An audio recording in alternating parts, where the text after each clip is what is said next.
media event off. This is a huge project for the City of West Sacramento, a huge source of pride to our staff. And I would like to acknowledge a few of them, but before I do, this event was put together with Paul Hosley, and Crocker was here, and also Lorianne and Priscilla have been working on this thing, so I hope you enjoyed the sandwiches. They didn't make them, but they got them here.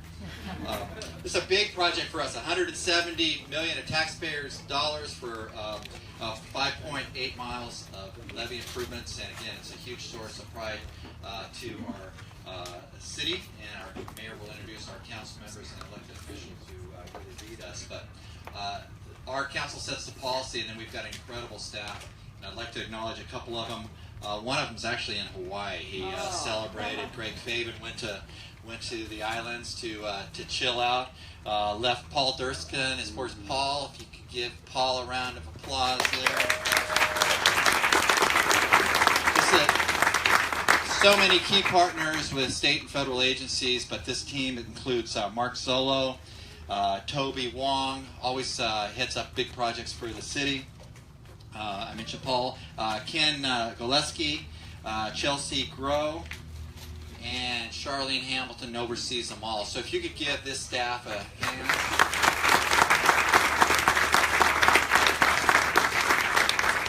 Under budget, on time, you can't beat them. And so again, this team in West Sacramento performs really well, but it performs well due to great leadership at the council and then incredible partners. We're all on this together. So with that, I'd like to introduce our mayor, Mayor Cabalden.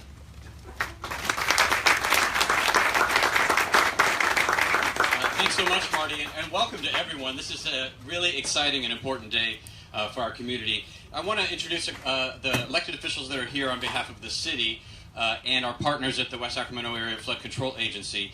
From the West Africa Board, I think Tom Ramos and Bill Denton and Bab Sandine are all here. They've been the shepherds of this and all of our flood protection projects here in the community. And from our city council, Bab Sandine, who's our lead on flood and water issues, Karina Orozco, Mark Johannesson, and Chris Ledesma, all representing our community. This has been a collective effort of city councils for now 2 generations in order to bring this project to reality. But we all get to own and celebrate the day-to-day. So thank you for being a part of this. Thanks for your leadership.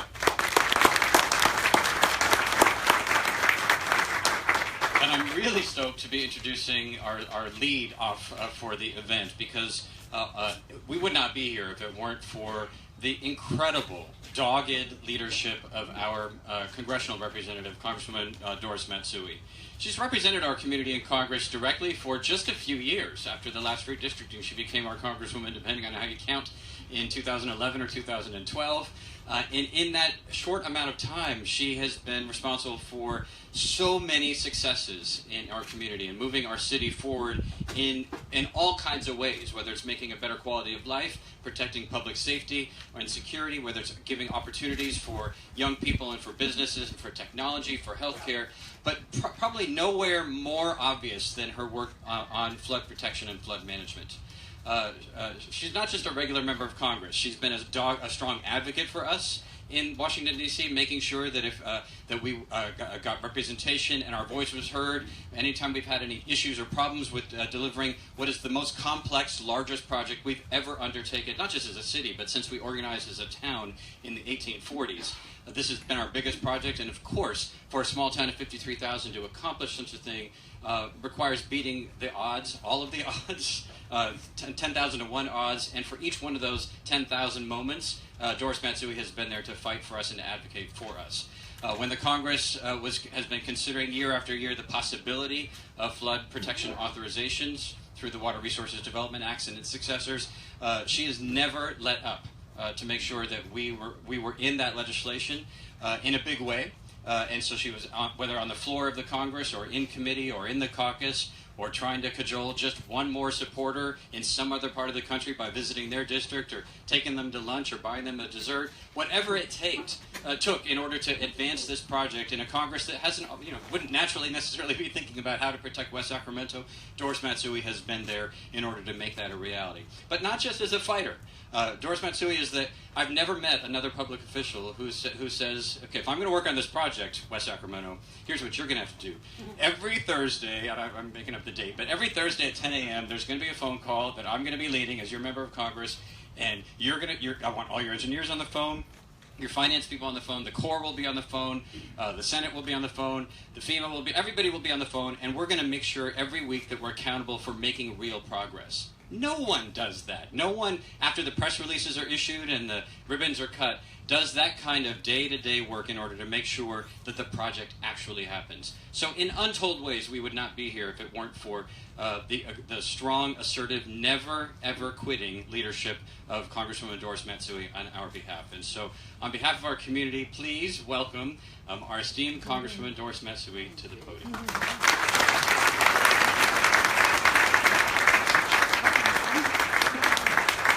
Thank you very much, Christopher, and you really went over the top today.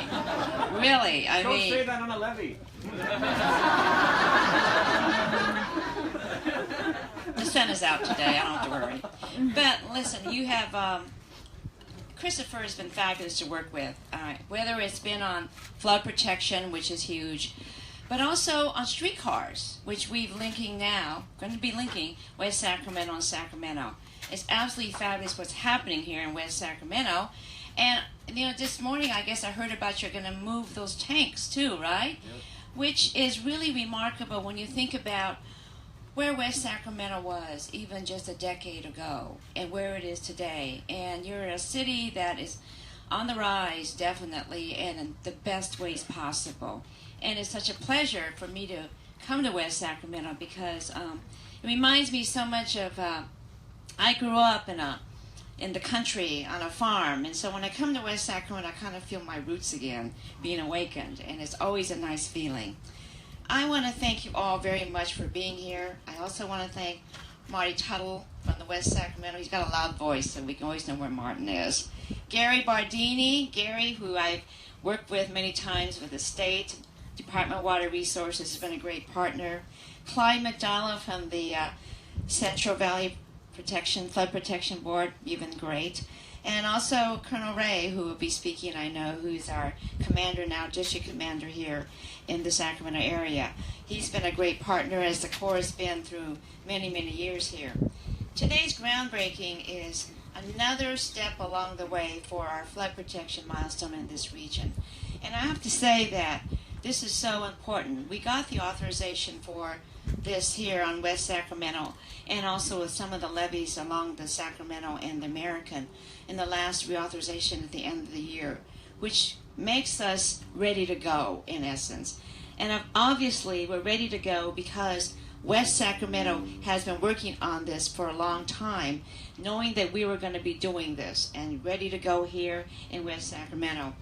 My priority has always been to keep our residents safe. That is really my priority, probably my highest priority in this region. Especially now, we're seeing the damaging effects of climate change. And it is happening. We know it is happening.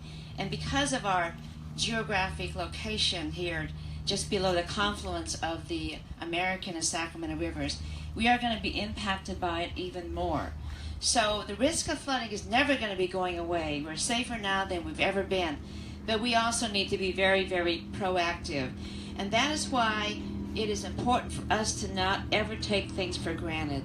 What we're doing here, the beginning is to get to the minimum state level of 200-year flood protection. But we're using a systems approach which came about because of what happened in New Orleans with Katrina, that you just can't work at one system, one river at a time, one creek at a time.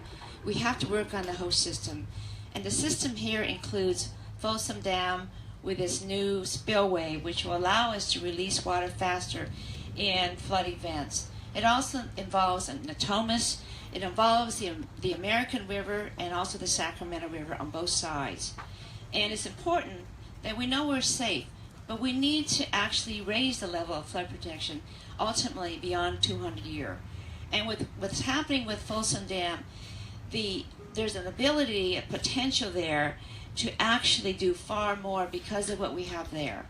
So with Folsom Dam, with what we're going to be doing to strengthen the levees even further on the American and certainly here on the Sacramento on both sides, and also working with the bypasses and weirs, we can actually get to ultimately 500-year flood protection. Not overnight. We're working on 200 now, and it's going to take some time to get to 200. But I just want all of you to know this is something that we are going to work on every single day. We can't forget how important this is. It's something that we won't do overnight, but with each step we go along, we're going to get safer and safer, and we'll ultimately get to that point. But I want you to know that it is something where we have been thinking about, and we are thinking here because this is the river behind us here.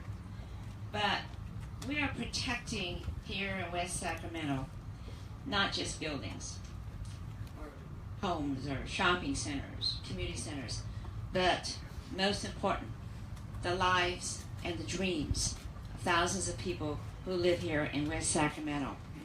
And it is for those reasons that it's important that we actually celebrate these milestones, because I want the residents to know that we're thinking all the time about their safety and their lives. We can never take flood protection for granted. I say that all the time. You can't take anything in life for granted, so this is a big deal.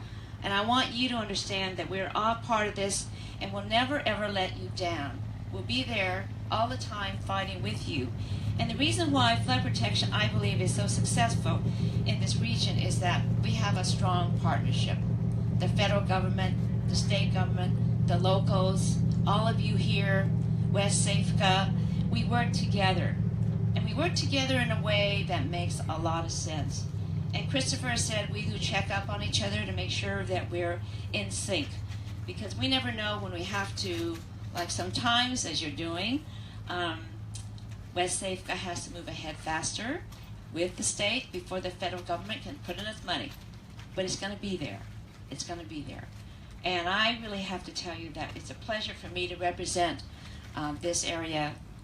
West Sacramento is a fabulous place, and I am proud of representing it, and it's a pleasure for me to be here today. And I'll be behind you every step of the way. So thank you very much.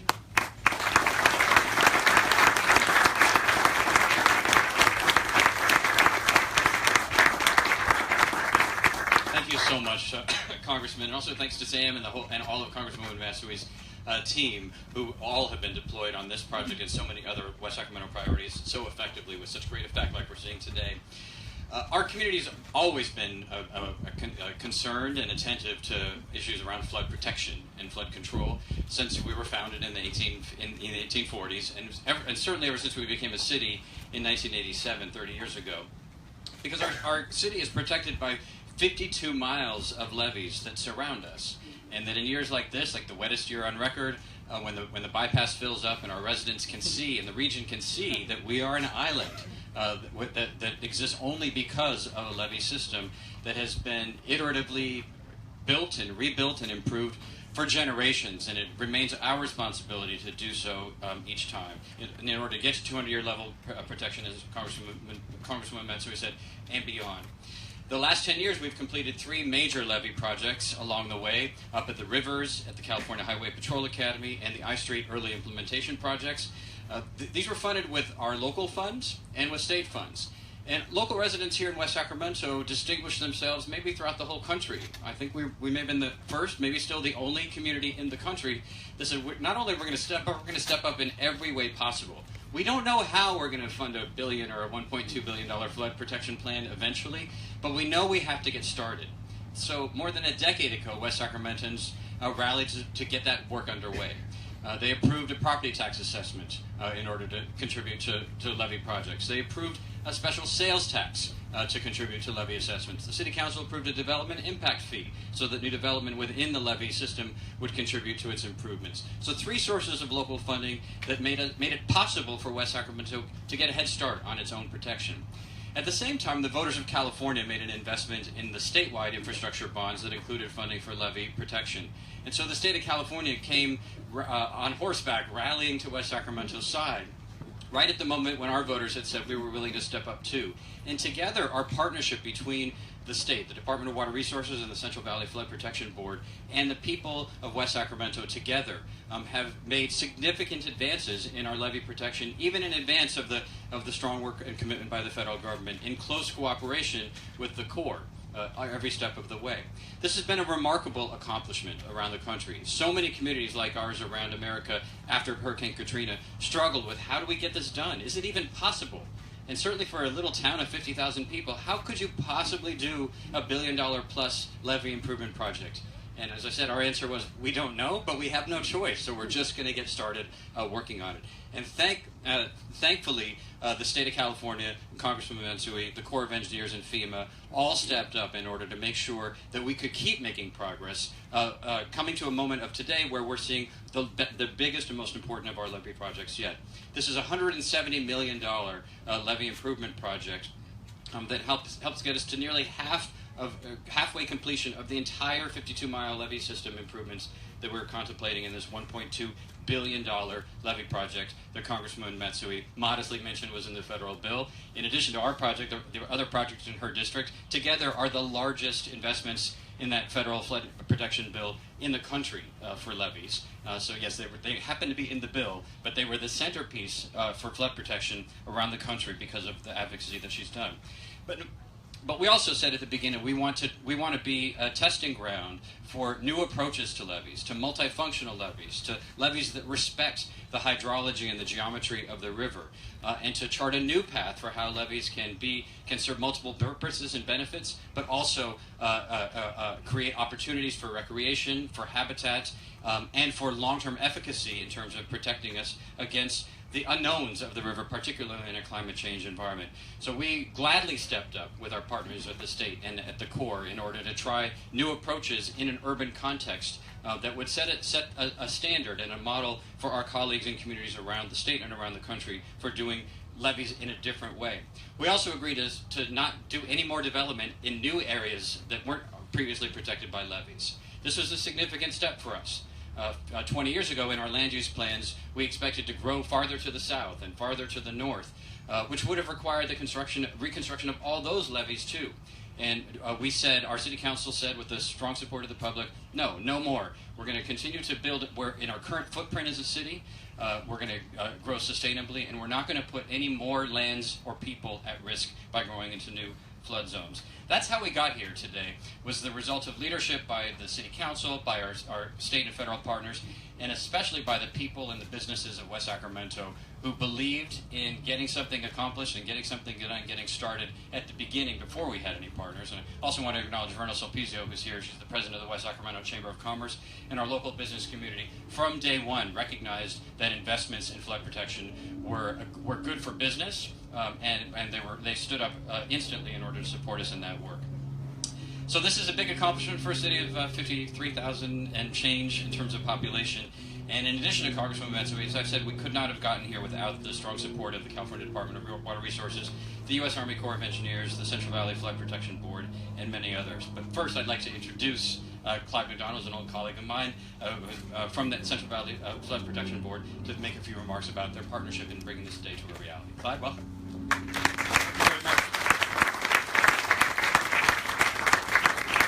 Nice to be here on a nice sunny day.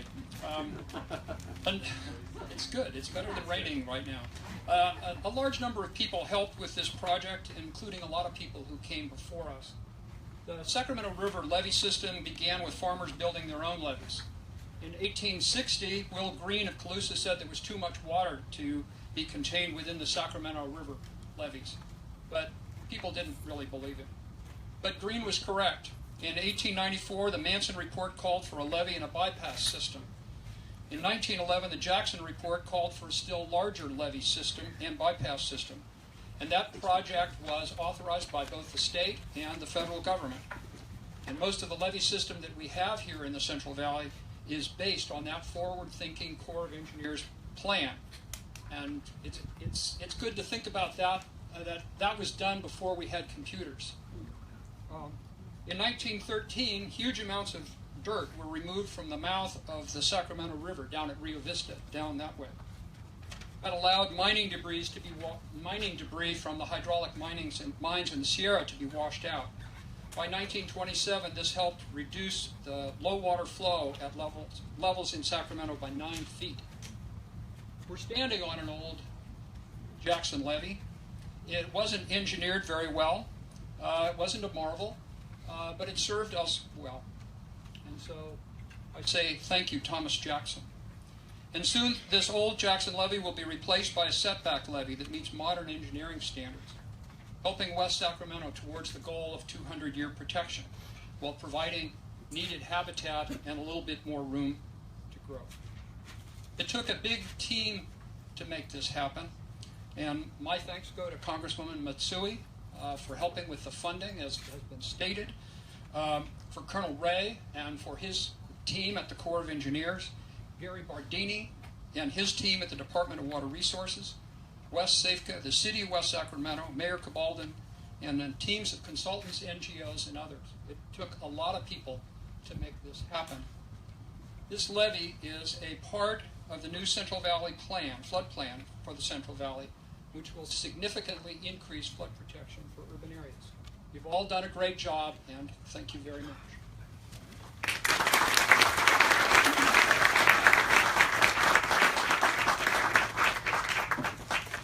Burned out our system. Talk so long.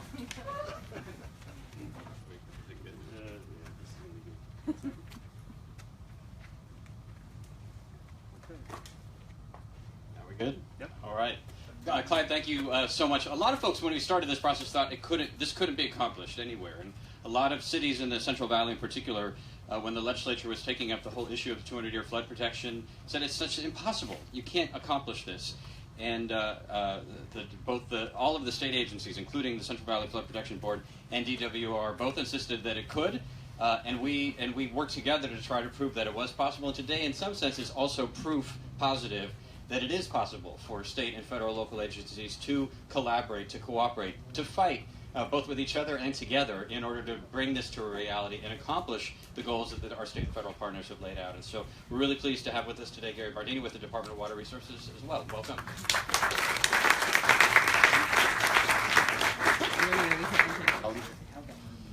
Well, good afternoon. This is by you got the better side. We're in the sun as the speakers in the shade for those attending, which is nice because a lot of times I've been where we're facing the sun at length. So I appreciate the setup. I'd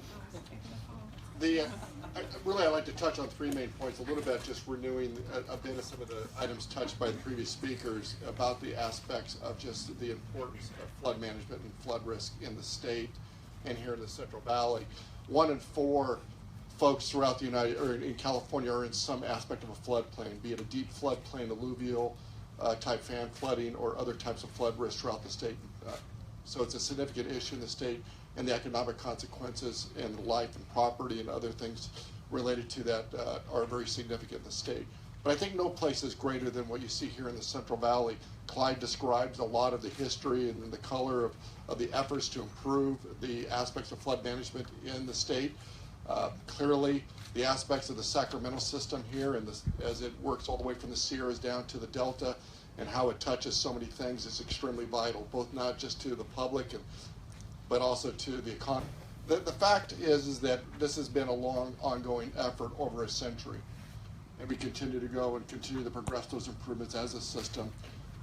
The fact is that the effort is to the Central Valley Flood Plan. It is actually being now discussed with the Central Valley Flood Board on furthering the implementation of the good works like we see here today. The fact is the initial estimates of the improving the Central Valley would be at 14 and 17 billion, and of course as time goes on that expense goes up as we try to meet greater needs. And it just tells you just the aspects of the very significant tasks that we all have in front of us. Speaking more specifically here though in West Sacramento, I do want to acknowledge just actually the community here and the efforts.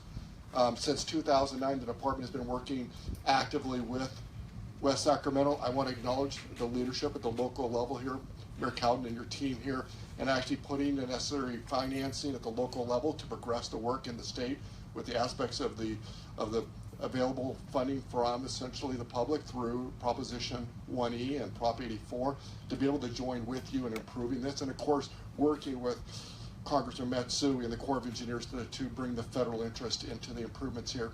It's very significant. It certainly is going to serve the 48,000 people that live here, continue to protect the $4.2 billion of assets that are in this region, and to continue improving habitat at 221 acres. To go further, the state of California has already provided about $45 million in improvements. We'd like to put over 150 in this next phase, and we're looking at progressing a project with all total of around $200 million plus. So it's a significant effort in this project, and it couldn't have been done without the strong support of everybody here.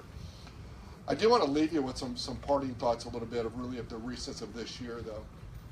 We experienced one of the wettest years on record, and it renewed after coming off one of the most significant periods of dry weather. In 2013, we looked at extremes that we never saw with too little water, and today we see essentially a water year that is the greatest on record. And it's evident of the challenges of essentially managing too little, too much, and the aspects of the importance of infrastructure that needs to basically be used to manage. The state of California and the vision of many folks over the centuries have put some of the most unrivaled infrastructure in the state to manage within those extremes, but it's never ending task. A lot of our infrastructure is aging. The system here is to be upgraded and updated, and we have to look to that investment moving forward. It's a significant task. So kind of in closing with that in mind is there's our late director of Department of Water Resources, David Kennedy, once described the work here, and I state this many times, is he referred to this work as doing God's work. And when you see the aspects of an extreme event and how dependent we are on that infrastructure and how important it is, it does become quite spiritual to all of us, and the importance of what we do is extremely important. And I can tell you this year, at very moments, that aspect of commitment and the importance of this infrastructure doesn't go unnoticed. And I want to acknowledge everybody's efforts here for continuing to do that work, because it is absolutely vital. And it's when you come out of a high water event, your aspects of saying, I'm going to organize better, I'm going to work better in my operations, how we manage, how we build projects, how we do floodplain management, all those things are so critical. And I want to acknowledge everybody's hard efforts and continue to progress God's word. Thank you.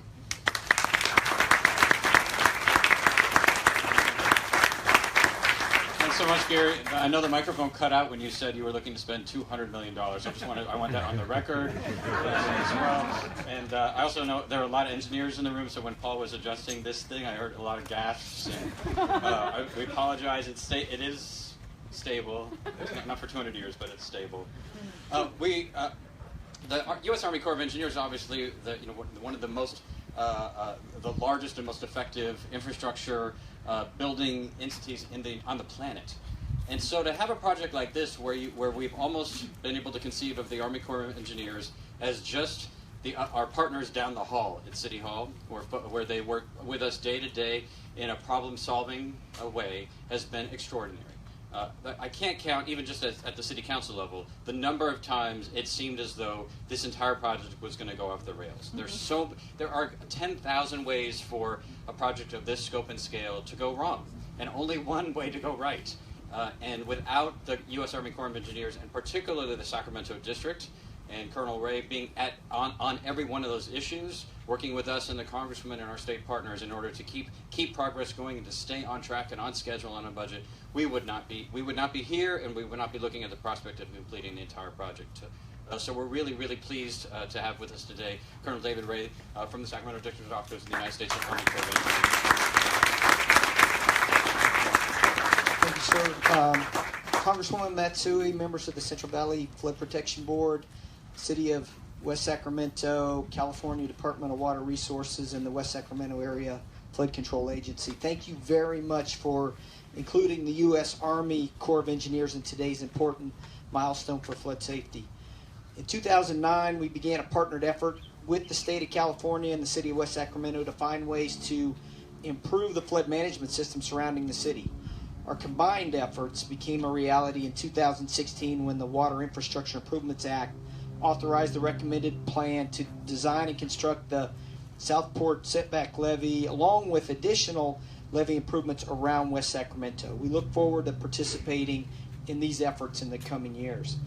This project demonstrates the community's ability to proactively address and then expedite flood risk management actions through the federal processes. Despite the many years of drought, this last winter was a very good reminder that Sacramento region remains one of the most at risk in the nation for catastrophic flooding. The federal project in West Sacramento to include this levee joins a list of projects such as the Folsom Dam and levee upgrades along the American and Sacramento rivers that will work together to reduce the risk for the entire region. It's a very good day for the region, and we look forward to the continued progress to reduce our overall flood risk. Thank you very much.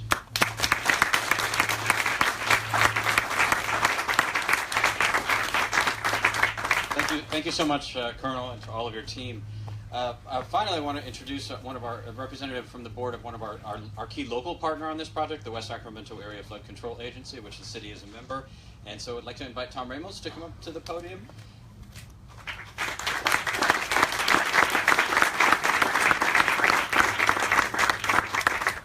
Thanks, Mr. Before I start my remarks, I just have a comment. This place brings back memories. If you grew up in West Sacramento and you went to James Marshall High School in the 70s, it was a rite of passage to cruise this levee Fridays and Saturday nights with your friends or significant other or whatever. And you all know the lyrics, drove your Chevy to the levee. I had a Ford Torino, but there were a few good old boys drinking whiskey and rye too. So it just brings back. I'll miss it. Modern levee building is a complicated process, and it requires many coordinated components to bring a project of this magnitude to the point we are today. Collaboration is needed between engineering disciplines of all types. Layered environmental review and permitting processes are done to ensure compatibility and that impacts are mitigated. Financial models are produced and scrutinized. Benefit ratios are calculated and debated.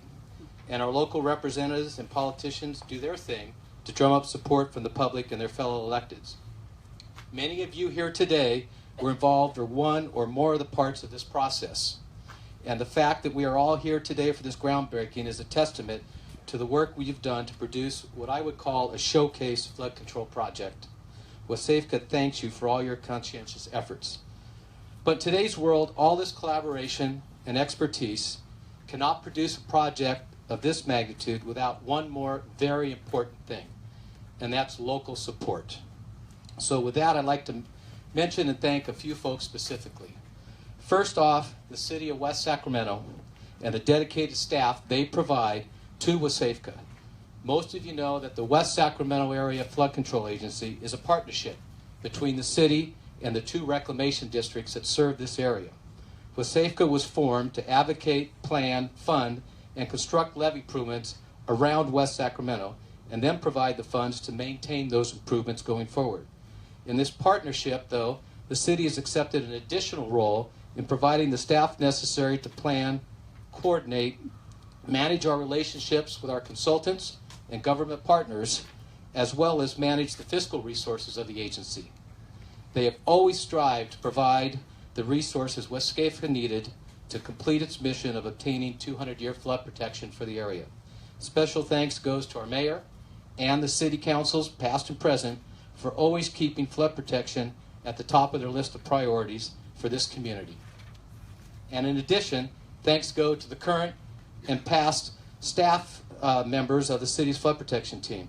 They've made SAFCA a competent and respected agency in the flood protection world. Next are our member reclamation districts. RD 900 and 537, they were our flood protection before incorporation, and they continue to maintain our levees today. They had a busy winter taking care of projects. Our former, and also RD 900's general managers also serve as WSSAFCA's general manager since the inception. Our one former GM, Ken Rusich, he was Mr. Flood Protection in West Sacramento for many years, and he was instrumental in the realization of the last major federal project West Sacramento had in the 1990s. And today, current GM, Kenrick Jameson, continues to provide strong leadership as we embark on this new federal project. So I want to thank the boards of both both reclamation districts. And finally, and probably most importantly, I'd like to thank the residents of West Sacramento, and particularly the residents of the Southport area here. When you grow up in West Sac, you just take the levees for granted. They're here, they work, what could go wrong? But over time, we all became more aware of the threat and now understand the need to do our part to improve them. From the announcement of the Southport Levee project, the public has been engaged. They've attended our meetings, they've offered suggestions, they've offered criticism, and I think in the end, their involvement produced a better design with fewer impacts, which was one of our primary goals all along. Yet some residents have been marginally impacted and others more directly impacted, up to and including relocation. And I just want to say that our community is forever grateful for their understanding and the sacrifices they endured. So now the fun begins. We get to build something. We get to move some dirt. And who doesn't like to move dirt? AECOM, it's in your hands. We are here to assist you however we can to make this a successful project for all of us. Do a good job, and like Larry the Cable Man says, get her done. All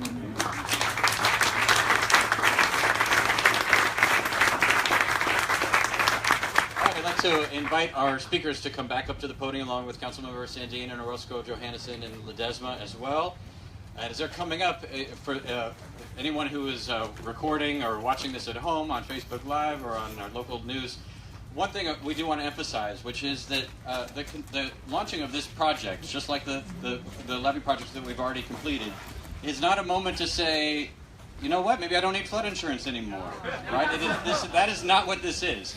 We are doing our very best to provide the highest level of protection possible. But the highest level of protection possible is not 100% protection. And it is absolutely essential that everyone in our community continue to maintain flood insurance policies and to plan, pack, and protect. You can get all the information that you need off of our website around how to do that effectively, or just talk to your fourth grader if you've got one in town who's already been fully educated about how to be ready in the event of a flood event. The levees are an essential part of that system, but we all share the responsibility to protect ourselves and our families and our community.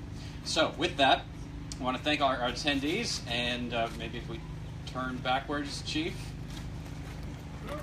This is Fireboat 41, which is saluting us with a little bit of water today. Yeah, but you're welcome to stand up and see.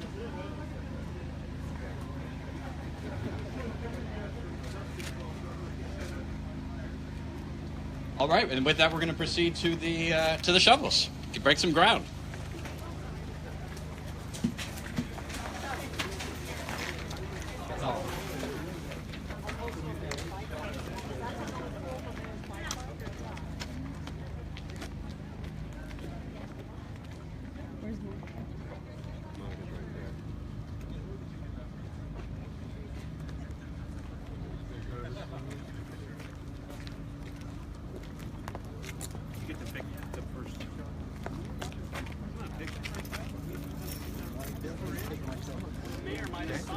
No, I'm not assigning anything. No. We're all going to get it back here. The cameras are right here. And our official. No, this is pretty big. I see them all the time. Okay. Like that. Okay. You gotta be in the middle. It's taller than me. You wanted to raise platform. I know.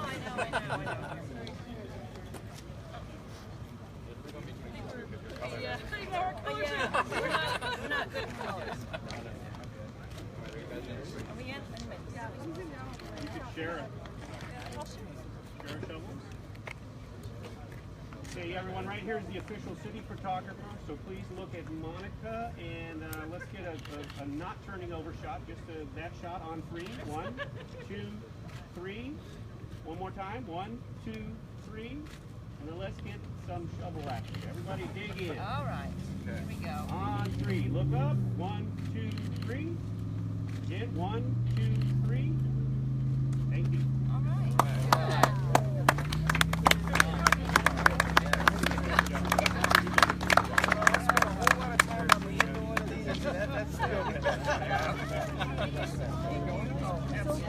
Good.